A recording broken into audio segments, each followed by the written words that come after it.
folks that don't have a hearing aid. There are folks out there that don't have hearing aids yet, and Nui may be able to confirm this, but I have heard that sometimes it may be up to 7 years or so from the time that people realize that they have hearing loss until they actually are fitted with hearing aids. So sometimes a lot of time can go by. So if you do have some hearing loss, and I do, I have high frequency hearing loss. I don't need to tell you how loud I played guitar in rock and roll bands in the 70s, but it was loud. And I paid the price because my high frequency is very, very poor. It's pretty much gone. And so for somebody like me, I do use a loop listener at the hearing loop at my own church. And a loop listener actually looks like an FM system. This is one of the loop listeners. Sure looks familiar, doesn't it? Looks just like the FM personal receiver, but it's not. It is a T-coil inside a box with a volume control. And so at this point in time, you can typically pick one of these up from an usher. And the parish here has a total of 4 of these, I believe. And there are also a variety of accessories that can be plugged in that you can listen with. And I'll explain those here in just a moment. So if you do not have hearing aids, or maybe your hearing aid is not equipped with a T-coil that's enabled, you can use a loop listener. And so that is a very, very good thing to be able to help out folks that may not have hearing aids. So the next part of this, I think I need 3 hands for it, but we'll make do here, is that there's a little tiny plug-in. And so there's a variety of different things that we can connect to a loop listener to allow us to be able to hear during the celebration of Mass. And one of them is lightweight headphones. Now, I've been working in audio for 43 years. I haven't met anybody in church yet that likes wearing headphones in church. Not that I have met. Now, perhaps there is somebody out there that does wear headphones in church, but I haven't seen it yet. There are some sample headphones here for folks to try out if they wish. I have found some other devices that have been pretty popular, and other devices that have been around for a long time that are not so popular.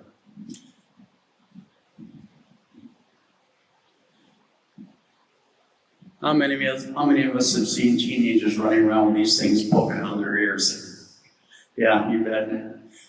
So I think Nui would probably be the first to tell you that she has a whole new group of patients she'll be seeing a few years down the road here that put these earbuds inside their ears and crank up the volume very loud and crank up the bass. So she will definitely be seeing some younger people. The incidence of hearing loss in younger Generation Z is climbing, and unfortunately it may continue to climb. Earbuds such as these are a special earbud from Samsung, and I provide these to parishes that for folks that want to use something like this to plug into their loop listener. And they're very inexpensive. They can be, if you want to have your own for sanitary reasons, especially very important right now with coronavirus. You can actually purchase your own earbuds for $3.29. So they're very inexpensive. And I always encourage people to get their own personal listening device to plug into that loop listener. Bring it to church in your purse or your coat pocket. Have your own listening device so that for sanitary reasons, and especially now for safety, you have something that is yours, that you own, because these products are inexpensive.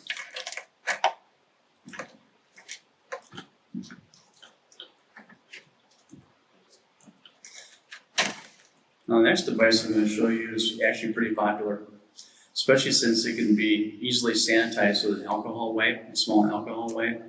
This is actually called an ear speaker. I'll hold it up here so you can see it. Now, your ear speaker plugs into your loop listener. Remember, once again, these are for folks, the loop listener, for people that do not have hearing aids.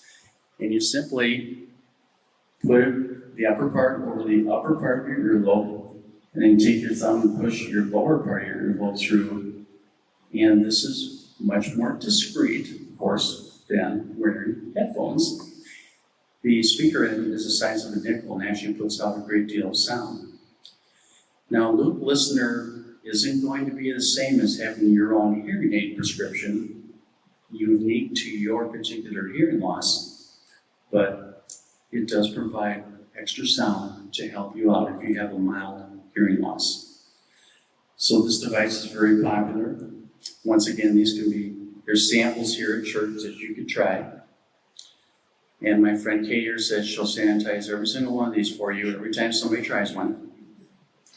And so these are only $19, so they're not expensive, but they are very popular. As the years have gone by and I've been installing hearing loops, one of the things that I have discovered, especially for senior citizens that I work with that have hearing loss, is sometimes for folks as they get into their 80s and 90s, the dexterity in their fingers is not quite as good as it used to be. And this began to be a little bit of an issue because they would like to be able to put their own listening attachment on their ear and plug it into the loop listener that they pick up from the usher.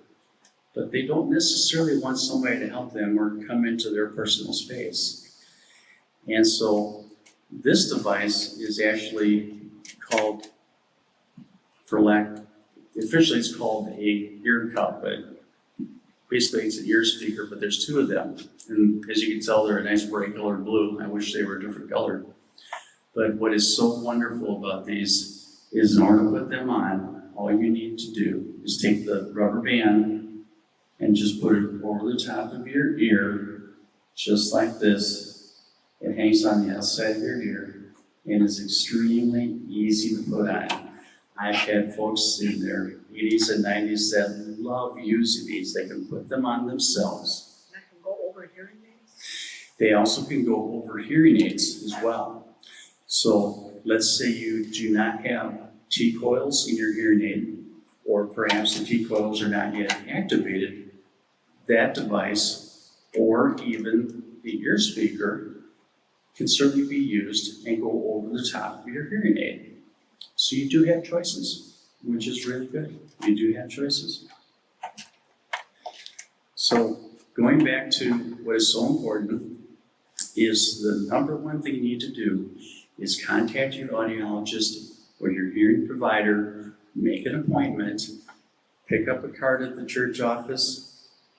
Perhaps if you use email, maybe Maria can email you this, because she has that as well. Her father could. And just take this into your audiologist or hearing provider, and that explains to them what you need. You don't have to remember what to ask for. The other thing is that I love to get feedback from people, excuse the pun on the word feedback, that's an audio term, I guess, but I love to hear comments.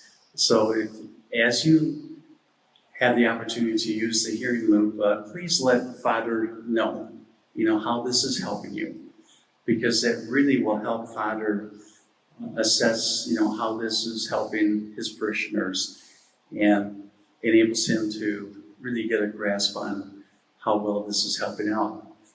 As many of us know, a lot of us that have hearing loss don't necessarily share that with others. We don't necessarily go around talking about it, but if the hearing loop is helping you, it's wonderful to tell others about how it has helped you, because maybe they'll start using the hearing loop. Because if people can hear somewhere, it is a place they would like to go to. So once again, my name is Mike Mayer, and thank you very much for your time and attention, and I will turn it over here to Newton.